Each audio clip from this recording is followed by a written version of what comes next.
All right. Hello and welcome to AWS Made Easy. And this is, it is 5:35 in the morning, and we are talking about FinOpsX. My name is Stephen Barr. Hi everyone, I'm Rahul Subramaniam, and I'm missing out on all the fun that's happening on the ground at FinOpsX. But Stephen's been there, and he spent the last 2 busy days covering everything that's been going on there. So, Stephen, what happened on day 2? Let's see. Well, first of all, not missing out, but being missed as well. So lots of people sent their regards. And this is a great part of it. It's a Thank really, you. really nice, warm community. And that's a Absolutely. big part of the discussions there is that, I think that people's career trajectory, especially in this FinOps world, and that's one of the things we remember that Wallace and Gromit where they're laying the train tracks right as they're going, and that's what it feels like Yes. here, right? This is not a career that you could have explained to your grandpa, 20 years ago, and made I'm any. not sure you could even today, given that it is still a relatively small community in the scheme of things, of general white collar occupations, even though it actually is a very, very important role. A lot of people don't understand the implications of. Well, that was one of the big discussions is, how do you define your job? And one of the some of the discussions I participated in is, they're saying, wow, the amount of money that's being managed here by the folks in this room is a lot. And how do we make sure that we have the best practices, that there's a career path, that it's being compensated fairly, that there's access to the right people within the organizations. So those are some really, really fun businesses, and it's great, great that we think this through now and not, 5 years from now and get pigeonholed into some things. So that was great. I really liked those discussions. They still talked, there was the keynote, started at 7:50 in the morning just because it's so busy. Yep. The keynote started at 7:50 in the morning, and it was really nice. A lot of talking about AI. What I really liked about the AI discussions is that it's balancing. There's the hype side, which is like, okay, AI is the coolest thing ever. It's going to change everything, but then also the fundamentals side of unit economics still apply. You still need to keep, it's faster, and it's on a technology side, it's changing, but we still need to know fundamentally, we need to pay for it. We need to make sure we understand the unit economics of it. Correct. Other neat thing that's interesting that people are talking about is when you use Cursor, for example, you can update Cursor and the pricing model changes. How do you deal with that at enterprise, right? When you go from 30 cents per O3 call to all of a sudden it's billed per token. That's not a huge impact as a solo developer. Yeah. But if you're managing 10,000 cursors, that's a big deal. Correct.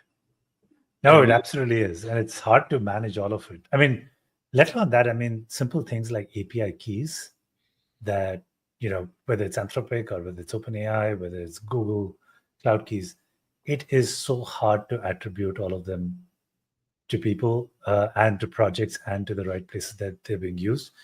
Because, typically when you give a key to a developer, they're doing 3, 4, 5 different experiments across 5 different projects. And then you've suddenly got the same key being used all over the place. You don't even know how well to attribute your keys. So just managing all of that stuff is incredibly hard.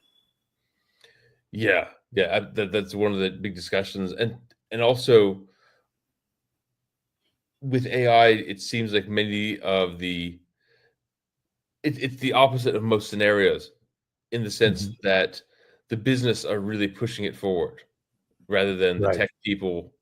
It's the business side saying, hey, we need to use this. And people are adapting to that. Like I said, now there's this retrospective, how do we keep it under control?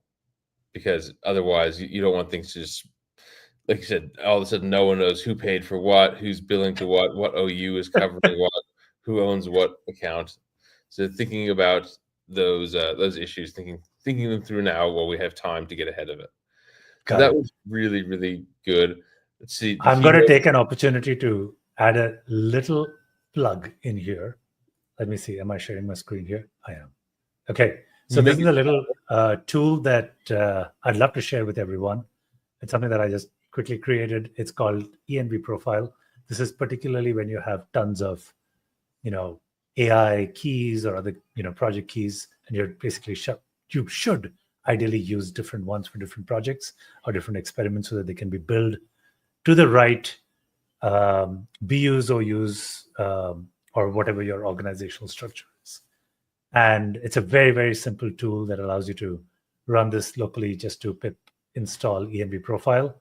You can create profiles per project where you can have all your environment variables, your API keys, all of them set up against specific names, and just load them dynamically as and when you need it. This will work with Docker when you're working with different Docker containers. Super easy to deploy over there. So yeah, take a look at it. This is at github.com/rahulsoap/env profile. We'll add a link over here as well. And yeah, would love your feedback on this. It's just a small little thing that helps save so much time and trouble when it comes to, just allocating the right AI spend to the right projects. Yeah, and it's easy to start having your bash RC or ZSH RC. All of a sudden, it's like, wow, this actually has keys to everything in it. This is correct. Probably not the right way to do it. So it's great that you can be able to manage that. So .env profile, we'll put a link to that. Correct. Looking through my notes, so in the keynote, we had John Phillips from AWS, and he had made some announcements that were really good about, he spoke about agentic AI and AI integrations with new tools, then announced general availability. We've got DSQL announced general availability, which is very exciting. Yes. Then cost comparisons and AWS Cost Explorer, and also the new AWS pricing calculator that went GA. And we spoke to Meredith about that a couple months ago. It was a preview about the hypothetical experiments. And then also Aurora IO optimized recommendations. Correct. So, which that's been fun. We chatted with Rick and Jimmy Yang on the kind of team behind that. So that was really neat. We'll have more to say about that on the CloudFix blog. But that's the using Aurora IO optimized, similar to S3 intelligent tiering, other these ones that kind of adjust your usage profile based on how you're using the service. It's a really great way to save because there's so many different use cases. Yeah. Another big announcement that came from the AWS table was that Amazon Q Developer is now providing personalized cost optimization recommendations, which is also a really neat announcement. You guys should all check it out. So a lot of new exciting announcements that came up here. This is very surprising. Usually AWS and Google and Microsoft and all the other CSPs, they keep their announcements planned for their main events, whether it be reInvent or Google's big I/O event or whichever other event they are organizing. FinOps has its own announcement schedule that these CSPs are now planning for. Anything that's cost optimization related, they wait till FinOpsX comes up and they wait to announce it then, which is very, very exciting as well. Yeah. And it's great to be able to share that momentum, even with, because you meet people who are in, 100% GCP or 100% Oracle, and, you don't have the same, I'm not as well informed on those worlds, but it's fun to just kind of share in the momentum of it and the talking. And I have to highlight how much of an achievement it was to do focus. Mm-hmm. That's been a big deal, and just being able to get all of the vendors, all the hyperscalers on board with that and participating in the same thing, that would be really hard to pull off. I mean, to pull off industry standards that everyone's actually conforming to and is able to see the greater good in this, like for the practitioners to not have to learn the Amazon way and then switch and then the Google way.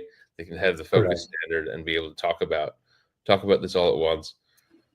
And absolutely. Then there's again a lot of talk about just kind of dealing with SaaS and PaaS as well.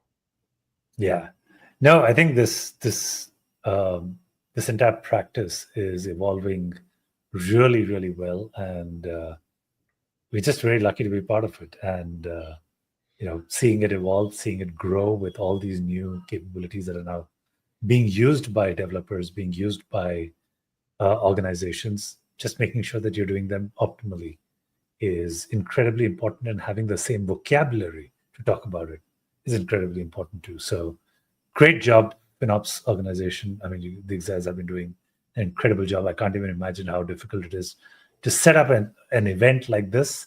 I've been talking to JR and a bunch of folks for years now, and to just see them work so tirelessly to get something like this organized and get everyone coordinated all year round really is quite a testament to all the hard work that they put in. Well, now they're doing the FinOpsX days, or what do they call it? X days? Yeah, yes, they've got one in Barcelona, Sao Paulo, and correct. so I think it'll be neat to start seeing go to one or two of those that are nearby, and that's really neat to be able to check in. There's a lot of pressure to do everything in one event, so neat that we can have more check-ins throughout the year.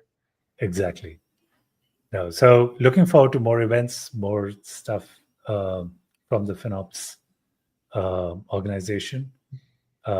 Thanks, Stephen, for being on the ground and covering all the interesting and important events. I'm hoping that I can join in next time when the events are held and be there on the ground with you.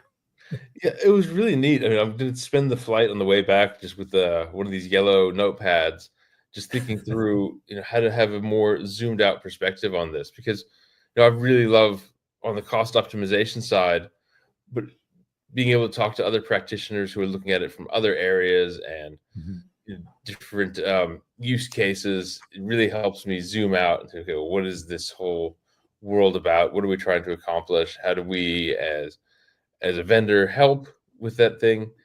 It's going to be great. I'm really looking forward to just digesting some of these notes and perspective and continue participating in the way that we do. That's awesome. Anyway, I hope you have a safe flight back. And till then, thanks everyone. Thank you. See you, Rahul. Awesome. Thanks everyone. Bye-bye.